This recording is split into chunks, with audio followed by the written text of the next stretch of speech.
welcome to another episode of Burning the Boats. And today I am so honored to have Chris Davis on to be talking all things automation. But, his story starts off a little differently than most when it comes to this whole entrepreneurial game. So before we get into it, Chris, how you doing? What's going on, man? Oscar, I'm doing great. Excited to be able to blend my profession and personal story into one on a podcast. It's a unique opportunity, so I'm looking forward to it. Absolutely. I love it. So as I mentioned before, Chris, you're essentially an automation wizard, right? Mm-hmm. But before you became, or so deep into automation when it comes to marketing and software and tools, your story started in a very different direction. So Let's go ahead and jump into that first and tell us a little bit about, before your life as an entrepreneur. Yeah, I didn't grow up with entrepreneurialism around me. Mm-hmm. Entrepreneurship wasn't something that was embedded in me. However, like when I look at when I was a child all the way up through college and everything, mm-hmm. I always had some means of making money outside of the norm. Uh-huh. And I always look back and I say, if I just would have had one entrepreneur, if I'd have intersected, like perhaps I would have been here sooner. But hey, life is as life goes. Mm-hmm. So I started out as an artist, believe it or not. That was my first love, man, is art. And this is important because it'll all make sense now when we come forward. Right. But that's what I wanted to do. You couldn't tell me anything. I wanted to draw faces. I wanted to have my own cartoon strip. Like I was the type of kid that would get the Sunday paper. And it was silly putty at the time. You could put silly putty right on top of the comic strips and peel it off, and the comic strip would stay on the silly putty. Yeah. So I would have it in my pocket. So I pull it out and I'd read it anytime, or I draw the comic strips. Like I was into it, man. Mm-hmm. And when it came time for college, my dad was like, "Look, I don't want you to be a starving artist." He meant well. You're good at math. Go be an engineer, and that's what led me down to go the corporate world, right? The corporate way. And I went to school for 5 years to become an electrical engineer, specialized in digital electronics. I'll be honest, I did it because I could do it. Yeah. Right. School gets to a point where it becomes a challenge. You're like, I'm not failing. I'm not going home, So I did it because I could do it. Now, I did like digital electronics because it was problem solving, Oscar.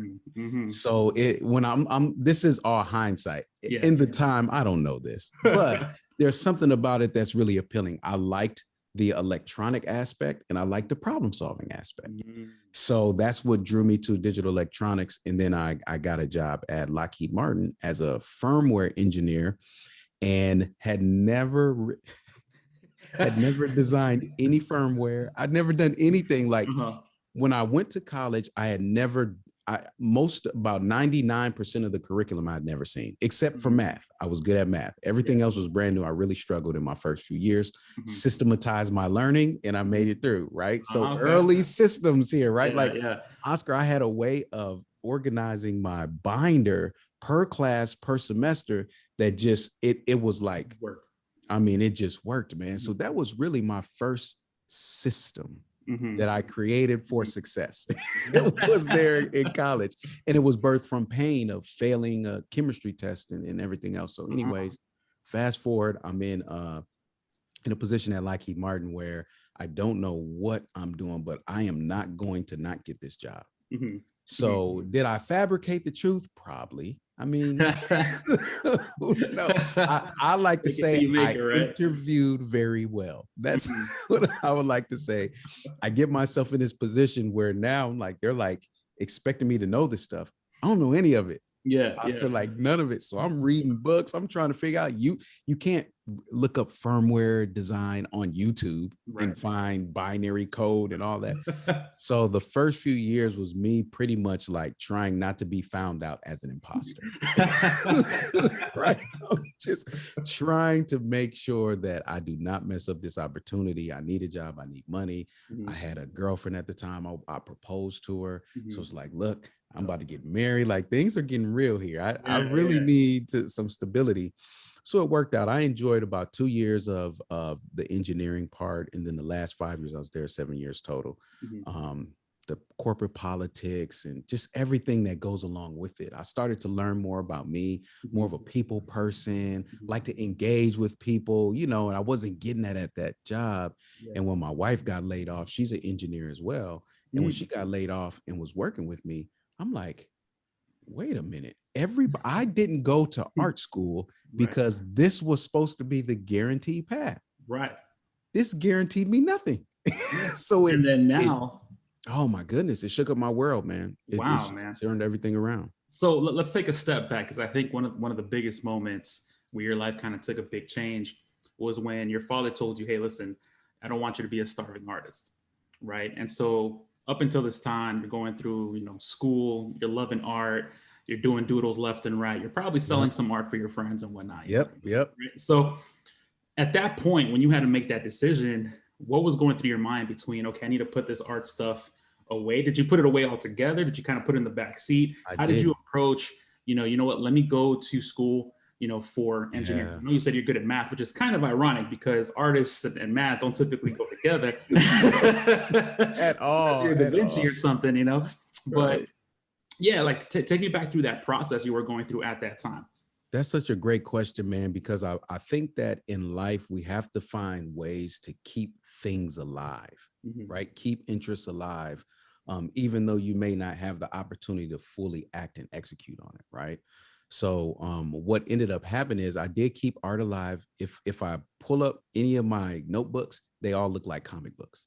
So I'm in class, I'm just doodling, I'm looking at people, I'm drawing their face while they're, you know, paying attention. I'm drawing the professors. I mean, I used it as a means of not falling asleep because it was so boring and you know how it was. So it worked as a tool. And then in the summers, for 2 summers, I was able to come back and work at the state fair and get practice drawing because somebody had saw my drawings and was like, hey, I want to teach you. I was like, what? Are you serious? And at the time, I'm like, maybe I don't need college. I'll do this over the summer, make so much money and never come back. But it didn't pan out. So yeah, I kept it alive, man. And honestly, it's what got me through college. Oscar, it's what got me through Lockheed Martin. Really? I've got sticky notes. I've got like a stack of yellow sticky notes because on the job, I get so bored in meetings and everything. And I would just doodle on these little sticky notes, man. Like I've got infinite copies of it. And then when I learned how to do like blogging, when I would get off work, I would come home and I would blog. You know, I would draw and then post it online. Then Facebook pages came out. And I said, hey, if you like my Facebook page, I'll draw your face. That page still exists, by the way. No way. So you gotta send me the link. I'll send you the link, yo. I'll send you the link. And it was my escape, man. Wow. It was my escape. It held me through some of the toughest times. Art did. Wow. Yep. So it seems like, you know, you were doing the art for so long, it essentially became a part of you in terms of an outlet that then allowed you to proceed to do things that everyone told you were the right things to do, right? Like go to school, get a job, figure out how to lie to people that you know how to code. right. Which, hey, you know, like the saying goes, fake it till you make it, right? But you got to. Another way of putting it is believe it until you become it, right? So now talk to me about the next stage of your evolution, where it's like you're in this place, this Lockheed Martin, which is a huge, you know, Fortune probably 100 company, right? Am I assuming? Yeah, man.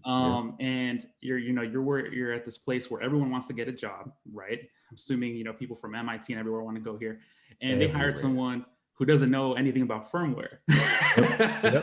How did you survive? I know you used art as a tool, but what was your mindset going into it as well? I know you said that, you know, there's no way I'm not going to get the job, but what was the mindset into keeping the job? Yeah. What ended up happening is I found us another systematic approach, right? And I found out how to code. It was an awakening of me of learning that I can really understand logic. My mind really does work like that. So once I was able to like crack that code and be like, oh, hold on, I do know this, right?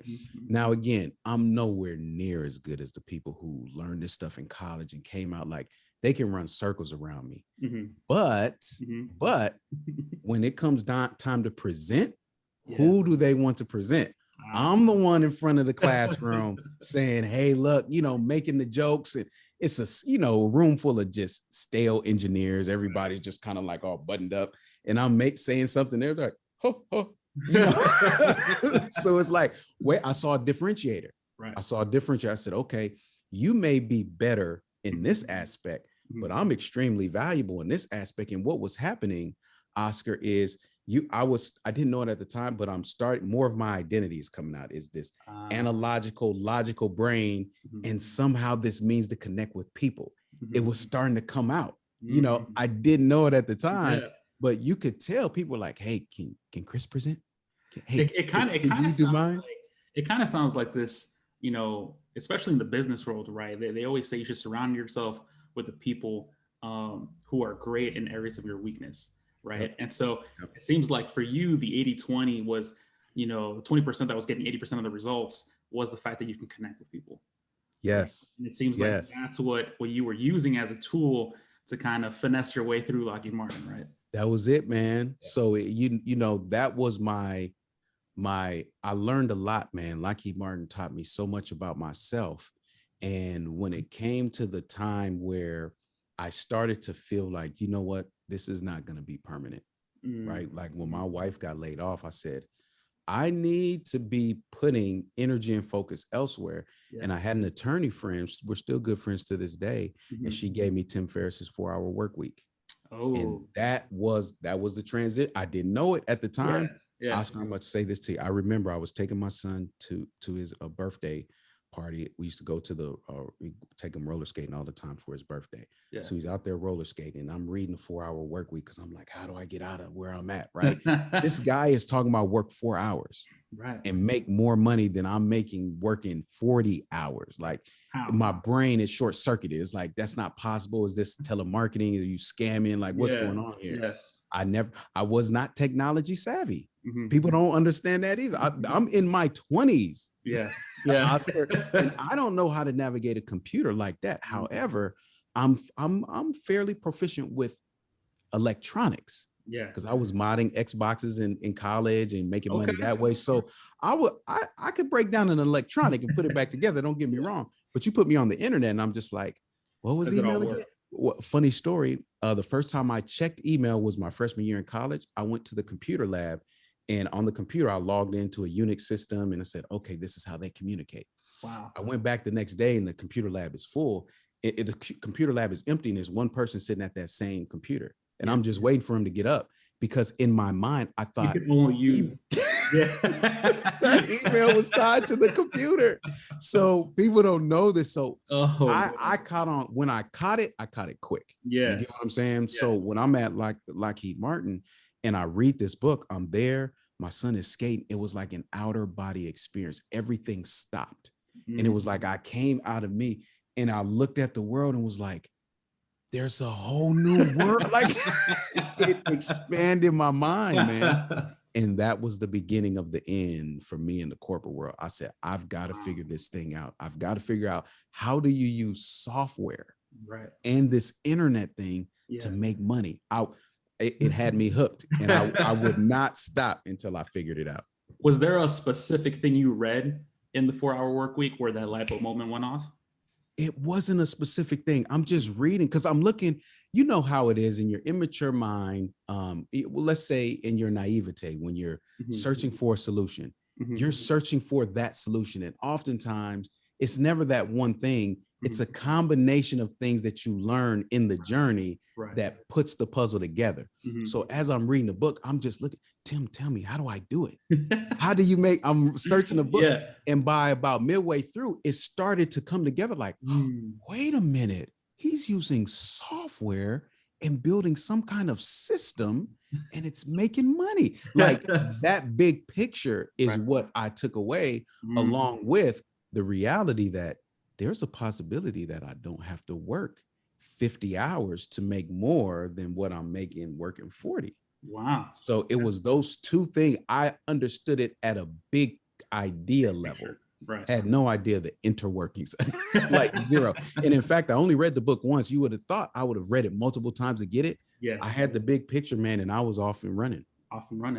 So, fast forward, right? You're at Lockheed Martin, your wife gets laid off, right? You read the 4-Hour Work Week. at what point are you deciding, okay, it's time for me to say goodbye? And then Oh my what was the goodness. next step? Oh my goodness, man. So when this comes, mind you, I'm angry at the job because they laid my wife off. Uh-huh. Right. And I promised her, I said, look, you're not going back into the corporate world. Just focus on staying home. Our kids were being raised by daycare, Yeah. 12 to 14 hours at daycare, spending most of their time there because we were working 10-hour shifts at Lockheed Martin, had two kids at that time.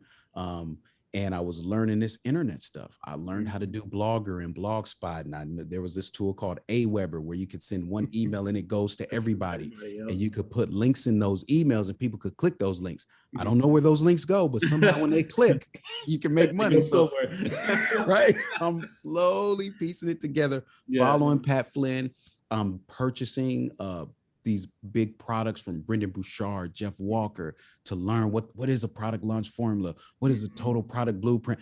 I'm just $2,000 courses, $2,000 courses a pop. But as an engineer, I'm just like, hey, I got it. You know?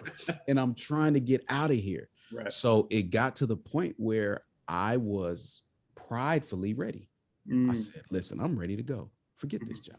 I hate this job. And everybody, I start coming to job with a frown on my face. Like you could tell my whole disposition, I had already checked out. They didn't want you doing the presentations anymore. Right. No presentation, no nothing. Right. So the time was coming in, and Oscar, I'm a man of faith. So, you know, a lot of prayer and seeking God. And I was just kind of getting guidance in that way as well. And I remember one day I was like, God, I'm ready. Just take me off of this job. I hate it. This is that.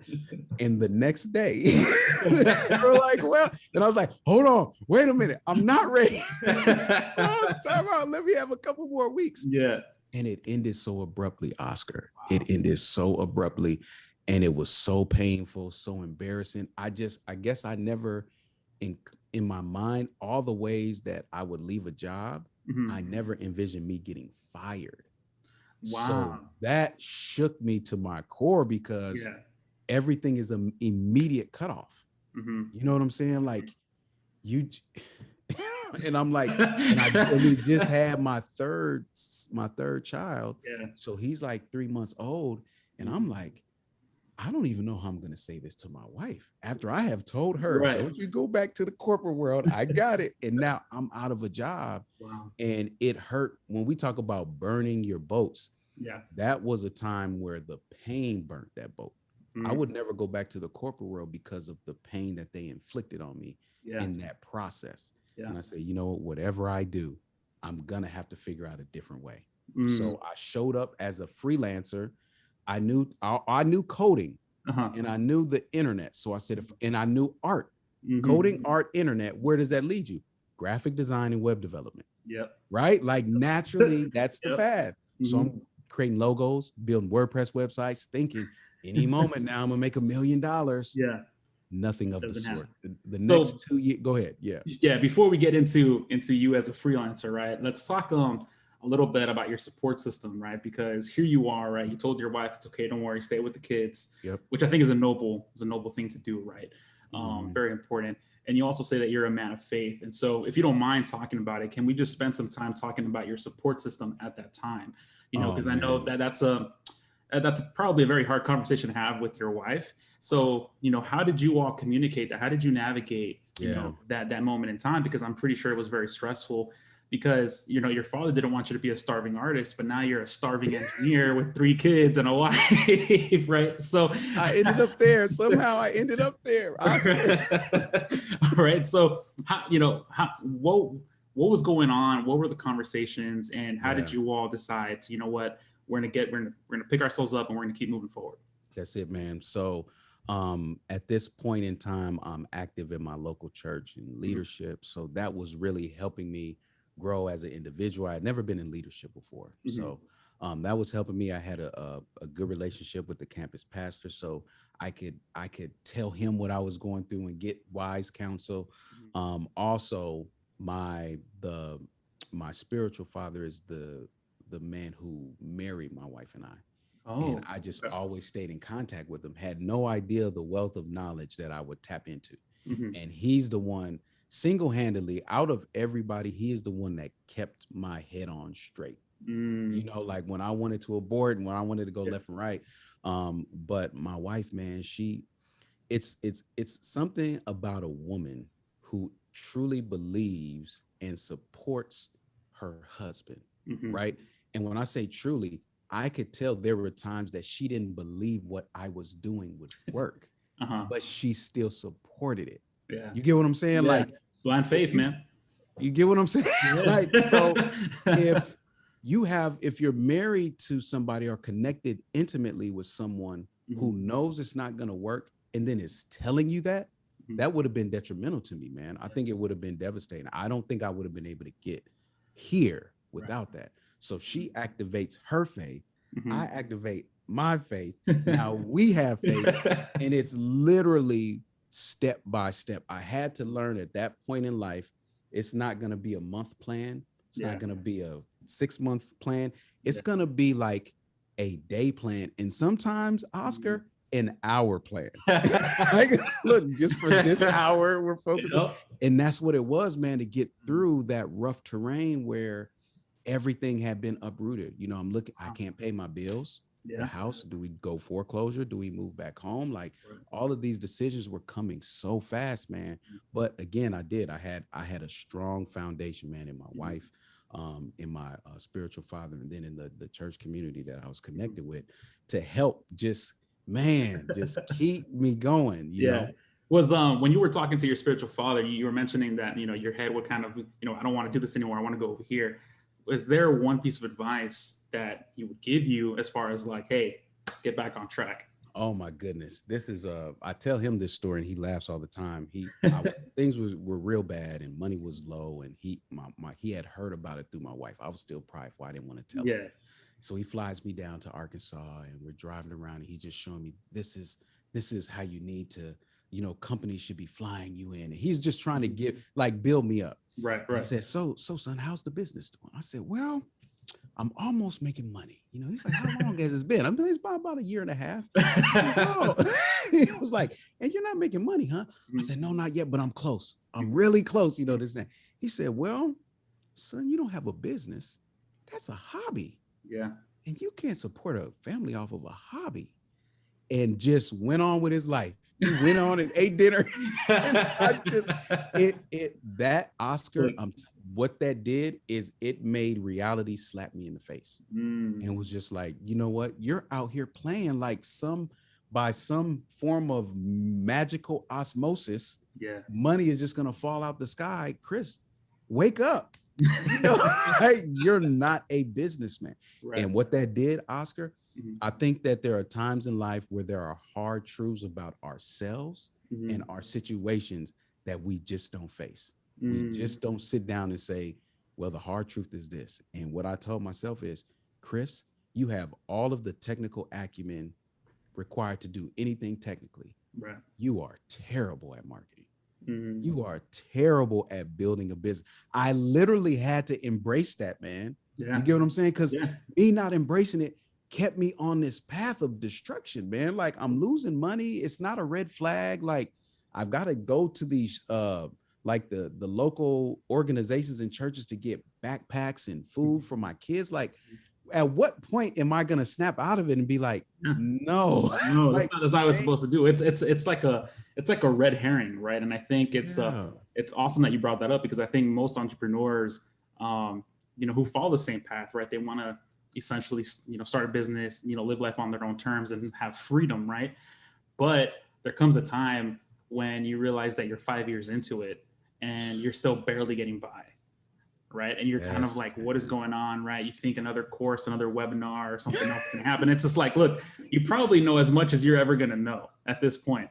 And really, you just got to get over that ego, right? That whole facade of like, oh yeah, you don't really have a business. You're not really a business person. You're more so, you know, just stumbling, right? 3 steps forward, 2 steps back.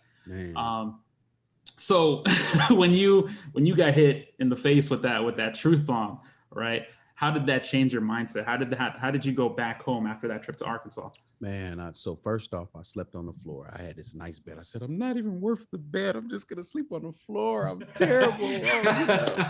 Whatever. So I'm literally laying on the floor. Yeah. And, I hear God tell me, get in the bed. Just go to sleep. It'll be better when you wake up. So I go to sleep. It was better when I woke up. I felt refreshed. And I went back home determined to be different, man. I said, you know what? There are many ways that you can make money outside of entrepreneurship that don't require me going back to the corporate world, if I'm honest with myself, right? So I went to a staffing agency and was asking for some consulting jobs.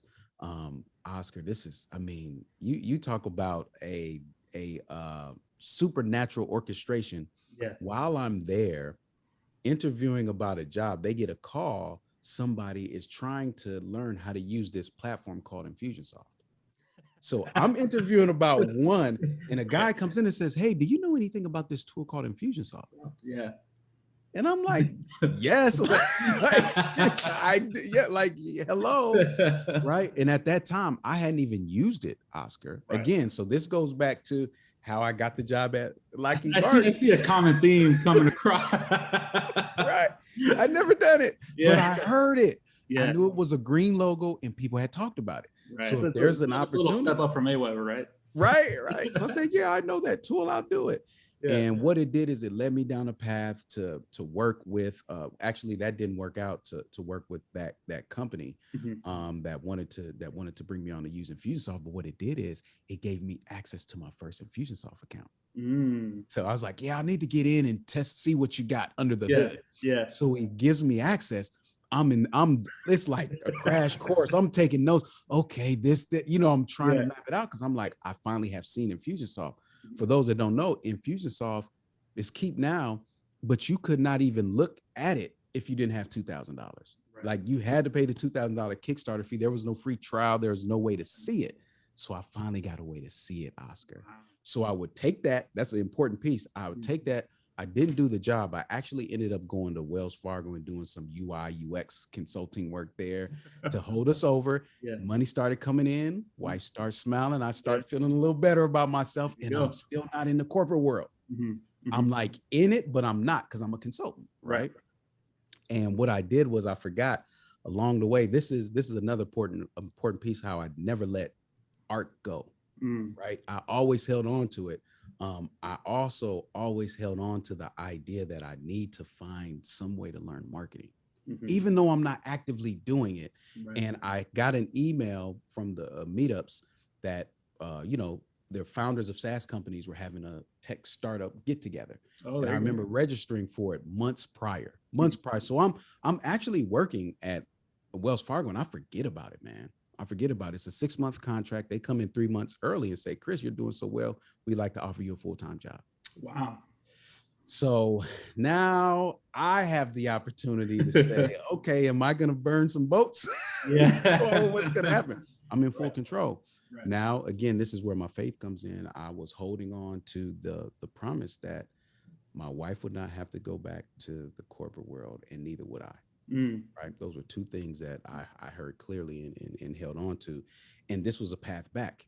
Now, how do I burn this boat, Oscar, with nothing? I don't even have I'm just like in a life preserver jacket at that point. You know what I'm saying? Like I'm in a boat and I could just keep going, but it wasn't what I knew was there for me. So I said, well, can we just keep with the 6-month project and we'll discuss then.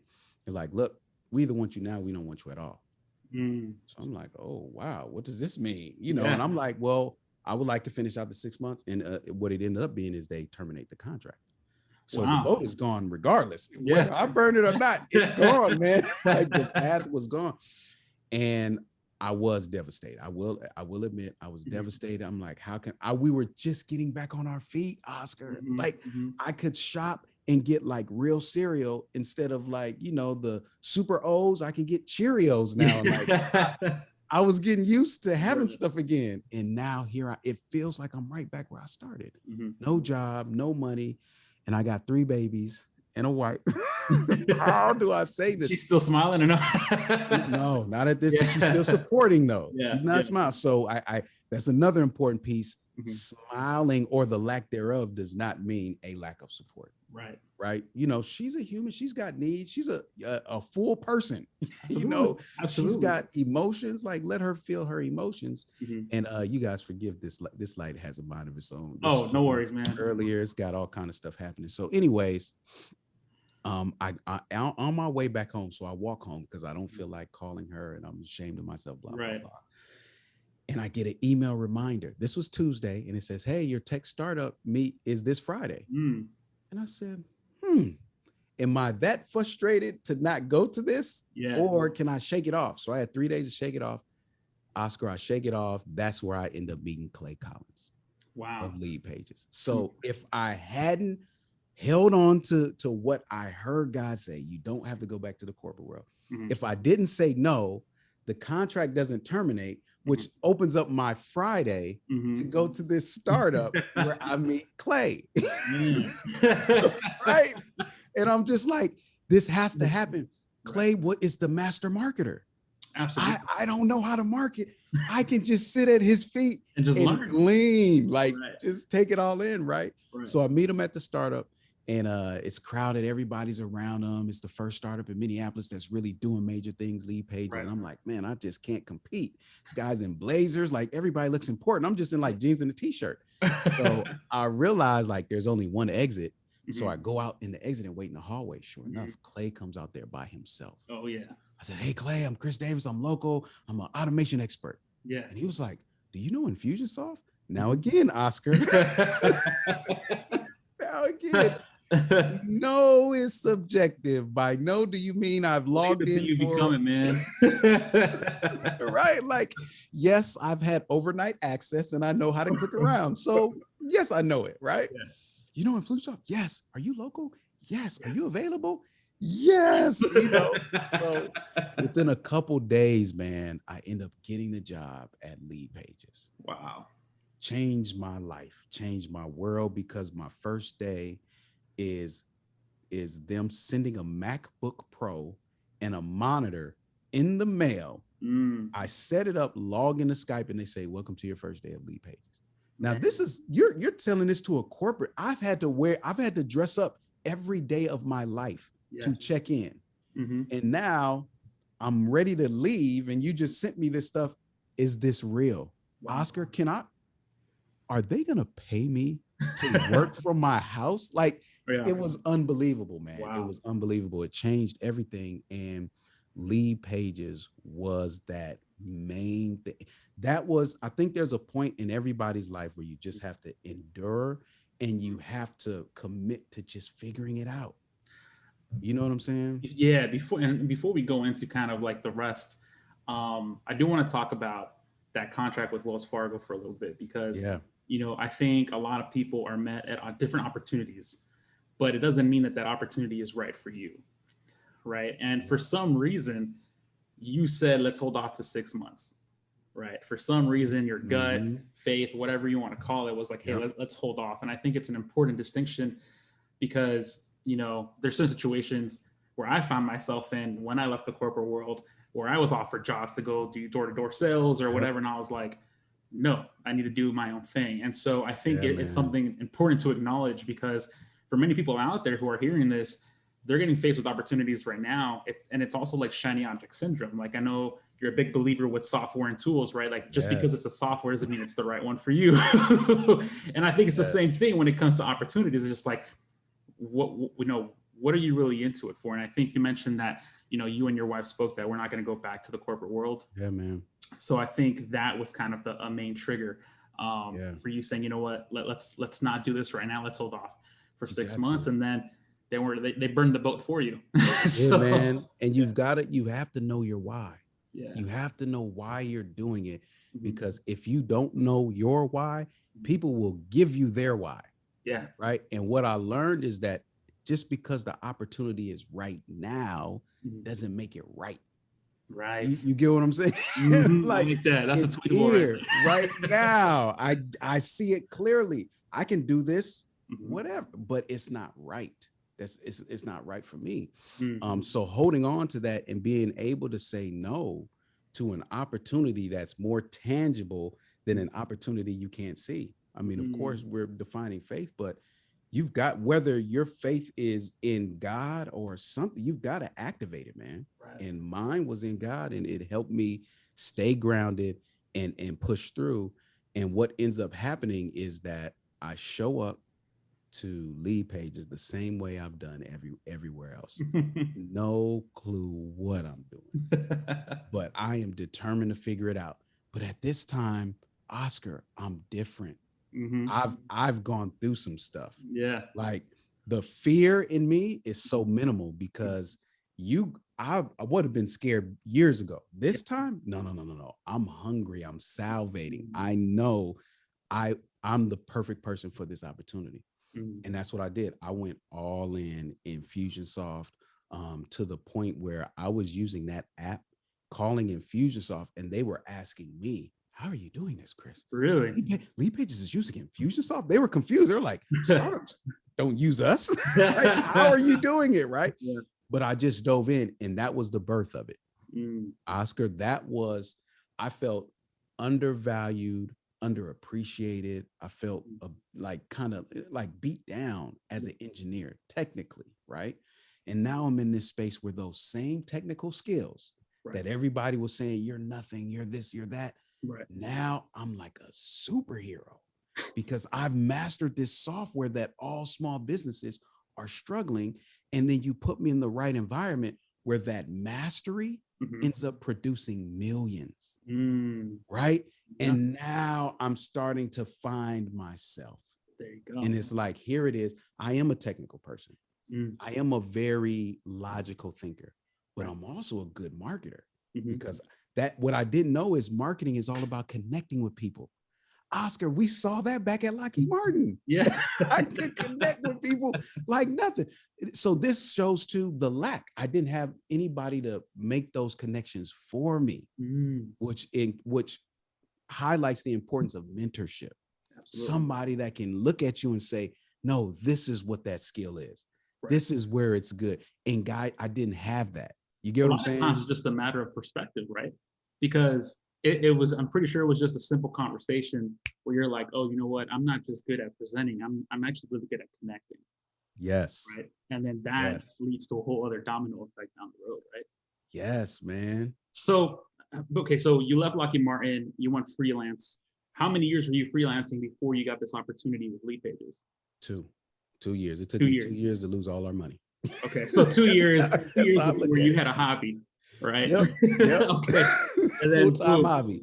then they send you a MacBook to your house, right? You can't believe it. You start doing your happy dance, right? And you start learning all about Infusionsoft, which to this day is still not a very easy user-friendly system to know how to use. There's lots of ins and outs of it, right? So what's next after you? What happened after that? Yeah. So what ends up happening is I approached Lead Pages just like I did my engineering job.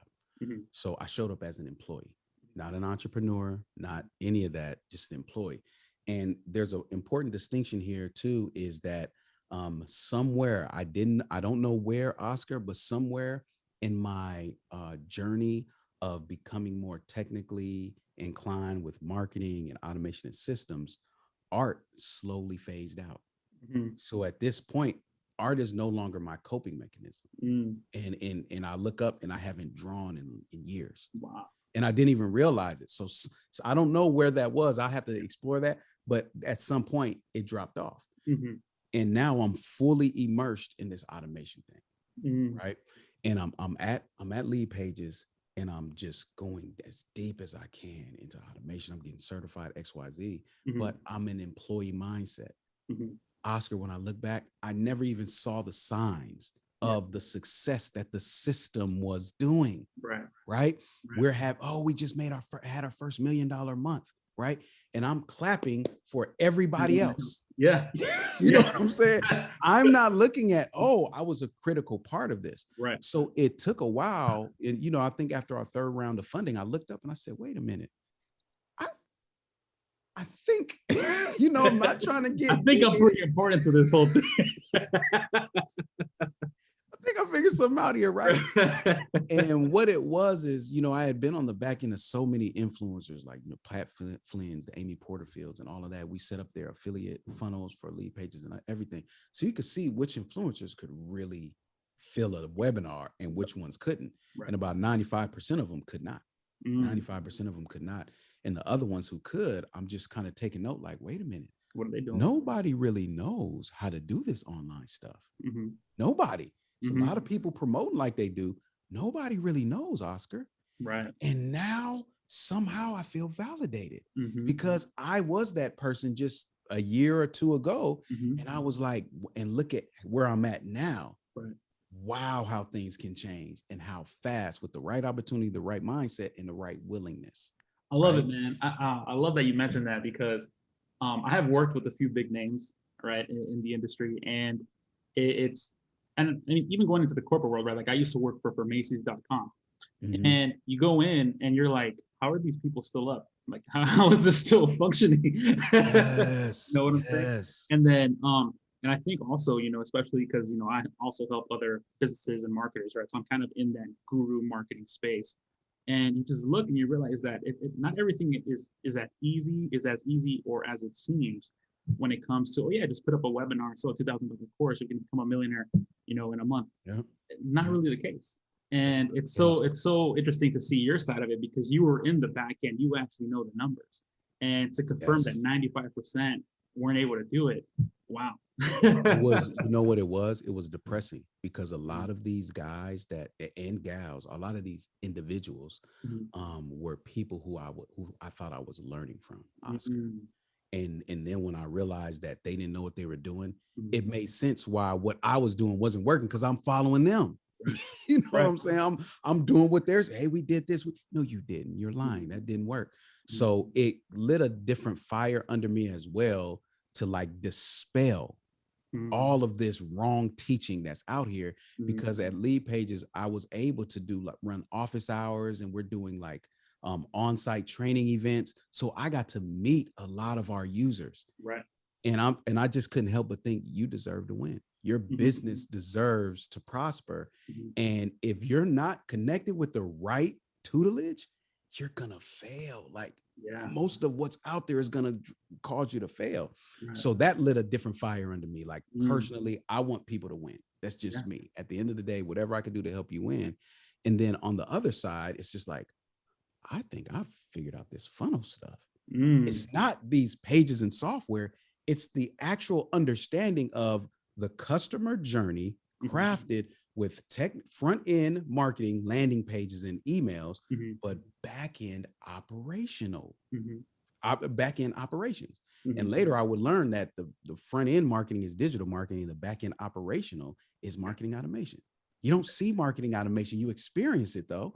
But the output of automation done right is an email sent at the right time. It's marketing. Digital marketing is infused and multiplied by strong automation. So I'm starting to piece it together. And at that point, I said, I know something that the market doesn't know. My goal is this. As an engineer, you guys have to go back to engineering. Engineer, what we're founded on is proven practices. An engineer will break something down to make sure, okay, it works and this is why, right? So now I have to do it to my own framework. I've identified this framework at Lead Pages, but it works for these info marketing companies, people who are selling digital products. Can I apply this to a variety of businesses? Right. If I can do that, I'm on to something, Oscar. Right. That's what drew me to Active Campaign. The Active Campaign. That's what drew me there. Right now we're kind of getting to where I met you, right? Because I had used Infusionsoft, I had used Aweber, MailChimp, Drip.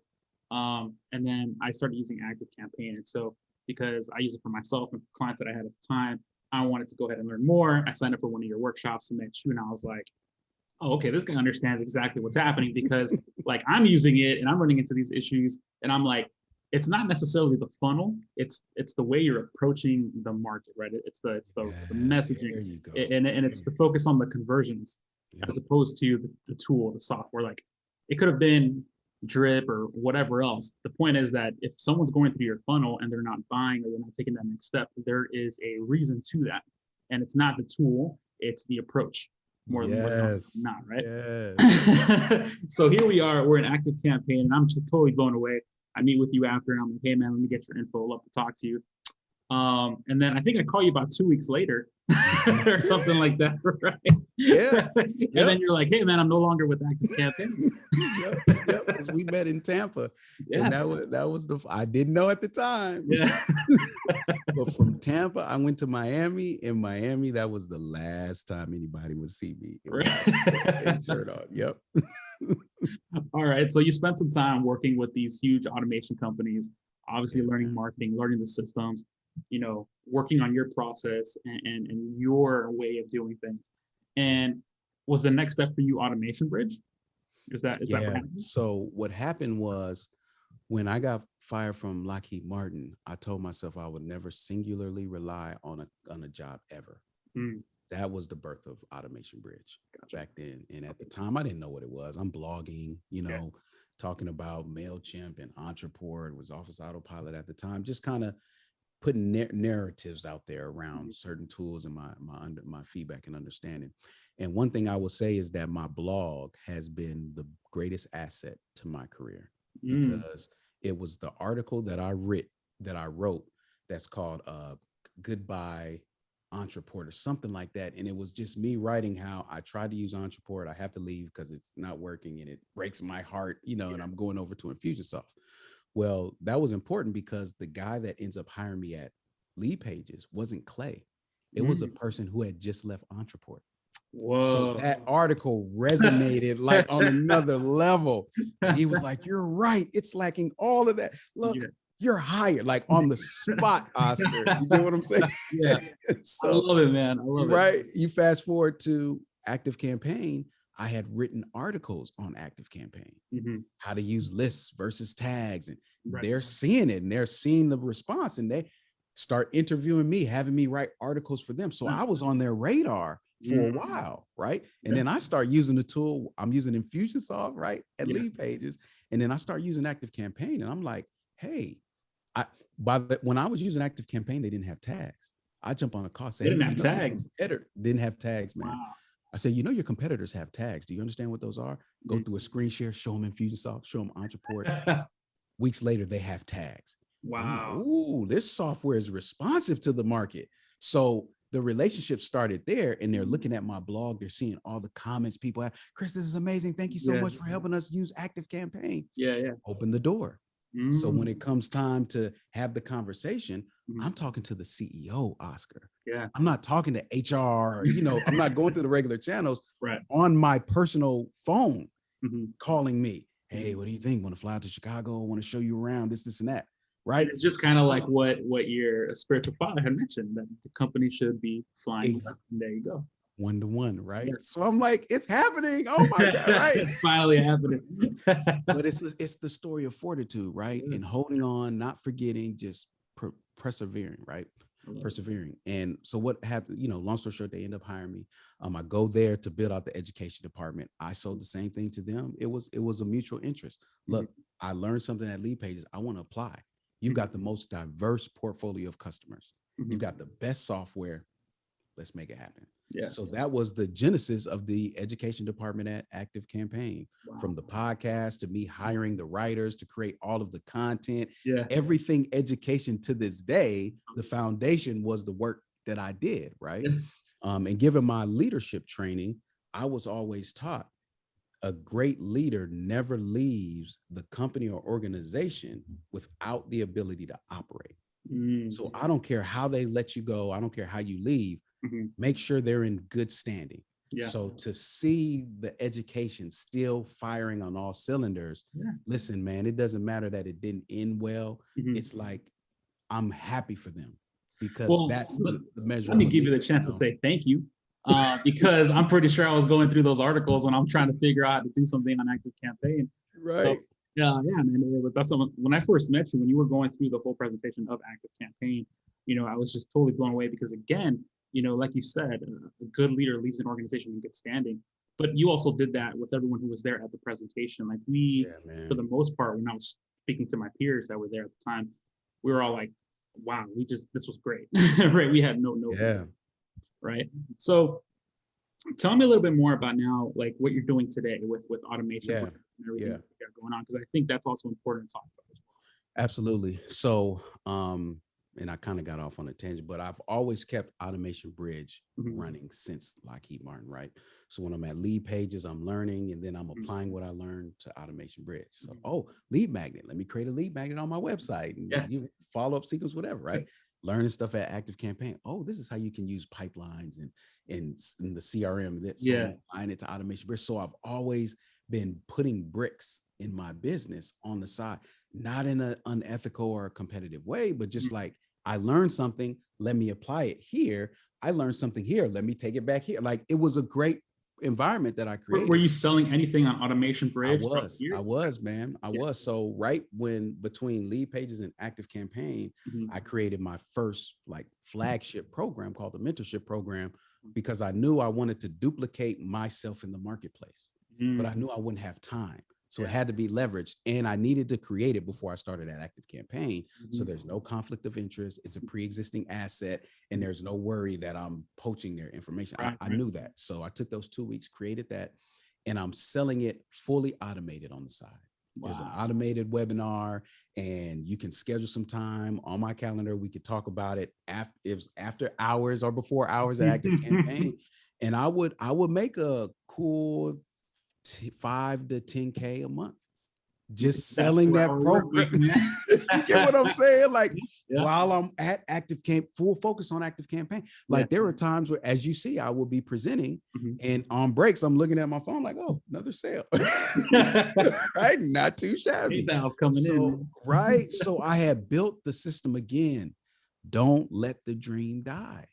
I couldn't operate fully in Automation Bridge at the time, but that didn't mean I wasn't going to stop putting bricks in place. So the time comes where it comes to an end at Active Campaign, and I'm looking around, Oscar. Now my wife's got a little more confidence in me, because at this point, Automation Bridge is at that point I was generating 6 figures in Automation Bridge. Wow. While I was an employee. Because one of my mentor also told me, now this is Jermaine Griggs, somebody that I hired after Lead Page to be a mentor to me. He said, well, Chris, if anybody can do it, it should be you. You should be the one to say you could work a full-time job and replace your income. He said that would be a great achievement. So that's what I went out to do. And sure enough, I did. So now this time when I lose my job, guess what? It's not the same, Oscar, because I've got income, man. It was the greatest feeling ever. It was like a redo. I felt like it really was a redo. The first time, you got me devastated, right? The second time, wait a minute. I think we could do this thing. So that's when I burned all the boats. Like, every opportunity to be able to hire me as an employee, I just got rid of it. I said, you know what? Automation Bridge going forward. I redid the mentorship program because in my experience, I said, you know what's missing? There's a term. I looked at HubSpot's inbound marketing, right? Everybody knows HubSpot by inbound marketing, but there's something missing. There's disjointedness between digital marketing and marketing automation. It's too synonymous. Marketing automation and sales automation is too synonymous. It's all lumped in there. I said, we got to detangle this, decouple it, and then put a label on people who understand the difference. And that's when I created the term automation service provider. Immediately, everybody was like, what's that? Ooh, how do I become one of those? So I said, hold on, got something. And I go and I redo my mentorship program curriculum to become the automation service provider program, where I'm solely dedicated. I cut off all client work and went singularly focused into producing this program that is going to allow me to reproduce myself in the marketplace more effectively.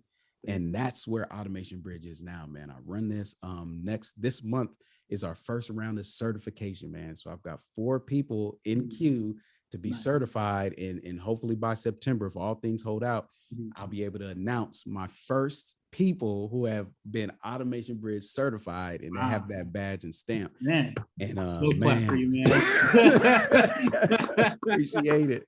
So long journey, right? And believe it or not, I gave the high level. There are so many more details in there, but man,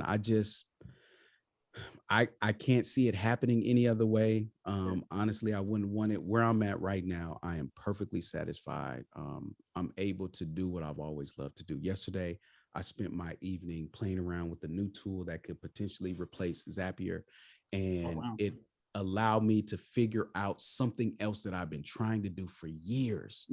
And now just this one tool just unlocked the whole world of possibilities. I love that stuff, man. Yeah. I love it, you know, and I love great. helping businesses, you know, navigate that. Yeah, especially because like it's crazy how we're trying to do the most simplistic things and we tend to overcomplicate it. Yes. All the tech and the software out there. And at least for me, it's so frustrating when you have this one piece of software that claims to do all this amazing stuff, but makes you jump over hoops just to add a coupon code to your checkout page, right? Or something. Or doesn't even have tags, you know? So let's talk a little bit before, I know it's almost the top of the hour, but as far as the certifications with automation or automation service providers, are these individuals going to be able to go out and implement, you know, your methodology to businesses? Correct. So I took a step back, and this was hard, man. It took me a whole quarter. To just singularly focus on this, and it took everything out of me. But that was last year, Q4, and I was just like, I need a break. I can't even look at this thing that I just built. You know, I'm getting to the point where I could look at it again. Like it was that much of a pull. But what I wanted to do is, you can't go to Upwork. You can't even trust a referral. You can't be at a speaking event and see somebody on stage talk about their success and our company will do it for you. There's really nobody you can trust. There's no standard. Right. You get what I'm saying? There's no way for somebody to say, if you look at a digital marketing badge on somebody's website, no offense to digital marketer, but that's just a course that somebody took. Exactly. You get what I'm saying? Even HubSpot's inbound marketing badges you could take for free. I took one. I don't remember anything from there, but I got a badge. There's no like national gold standard, if you will, in terms of what it means to be a digital consultant or some kind of advertising consultant. It's just, that's exactly it. You know, you find a brand that sounds nice, like HubSpot, you take your course, and there you go. And that's where a lot of people get taken for a ride. Right. So my aim is that I know I can't control everything, Oscar. I can do my best to train these people, give them everything that they need. I cannot control how they show up, but I can at least remove some variables to when people are searching. So they say, okay, Chris's methodology is as such. We're going to map it out. He's going to provide documentation. Then we're going to build per what we mapped out. And then we're going to measure. You hire anybody with that badge, you know, they're going through those steps. Right. And worst case, they always have me to come and ask the question to. And I say worst case, that's your best case as the client, right? It's like they don't have to expose their ignorance to you. Right. They can come to me and say, hey, Chris, I got stuck. I thought this tag would work. It didn't. And now all of a sudden these emails are going the wrong way. How do I fix it? Right. That's the ultimate safety net, right? So now that there's a standard starting, it's just the beginning. This is the beginning of a standard. My job now is to really penetrate as deep as possible, because now I'm getting interest from universities. Because everybody's seeing digital marketing. They're like, who's writing this curriculum? Right. And they're seeing me. It's like, look, I'm writing it from the trenches. Maybe you guys are writing it from the high hills and the vacation homes. It's all theory, man. I got asked to sit on the board of this university that I went to for a new marketing program. And when I looked through it, it was just theory, man. It was a lot of just, this sounds good, but once you actually do it, like they're still talking about, you know, posting on social media. And I'm like, maybe. I'm like, maybe. We'll see. Wow. Yeah. So it's awesome that they're coming to reach out to you, because there's definitely a huge gap in the market for it, right? Yeah, man. It seems like, you know, you used to doodle with, you know, little comics, but now your paintbrush is systems, right? It's systems. So I'm glad you said that, Oscar. Full circle, everybody, as we close up. Now, so we saw the people connection, then we saw the analytical, logical connection. Yeah. Where was the art, Chris? Well, now the art's in, because like, if anybody's seen my flow charts, they're colorful. They look like masterpieces. Like I honestly sit down and it feeds into my artistic side. Yeah. To create a flow chart. The colors make sense. It breaks it up. It's easy for your eyes to follow. And people are like, what software are you using? I'm like, I use Google Slides for that one. I can use anything. Yeah. So now even the artist is alive. So as I sit here today interviewing with you, Oscar, this is the most complete as I've ever been. And you can tell, man. You can tell by the smile, your energy, you know, your forehead's nice and shiny, looking right. good. Turn that light down, but hey, it is what it is. You're looking good, man. And I'm so happy that things are working out for you, man. And appreciate it, man. For this. And I, you know, for anyone who's listening on today's episode, please check out, you know, Chris Davis, automationbridge.com. Is that correct? Yeah, that's right. And get involved, because it's something that as you start to scale your business, you start to understand that you need more systems, right? And so you don't need all the systems, you need the right ones. And it's always better to have someone who understands the system, so that way you can help your business scale, and that way you can live your life of freedom. Yep. You have to, the two core systems for any business of any capacity, of any size, at any scale, is you have to have fully functional marketing and sales systems. So the operations that drive those systems is where I focus on embedding technology and implementing technology to help you with that execution. Without those two systems in place, you can't, it's like the engine just won't turn over. Right. You know, the car can do it. You know, if I could turn this engine on, I think I can not just drive across the country, I can build enough speed, I can drive on top of the water. I can drive to another continent. You're right. Like, you know it, but you can't get the engine on. It doesn't matter what that vehicle can do if you can't turn that engine. So you've got to have the operational marketing and sales systems in place properly. It's the foundation. You need other operational systems. Yeah. And in my community and my teaching, we go through all of the operational systems. But they all start with marketing and sales, man. All of them. Chris, is there any other way we can get a hold of you? What's the best way to reach you? Yeah, I would say, automationbridge.com. If you want, I can, I'm going to give you guys a link for your podcast, automationbridge.com/burn it. Yeah. I love it. Burn it. One word, no space, BURNIT. And what you can do is you can just get a quick synopsis of what I do in terms of automation. It's a checklist. It's a 5-point automation checklist. It's the best thing to just kind of print off and just leave next to you. Whenever you're building out automation, just run through this quick checklist, easy read, high value, man. So I've got that as well. So that's the best way. Perfect. Chris, thank you so much for your time. We really appreciate it. Thank you again, man. Yeah, appreciate it, Oscar. Of course.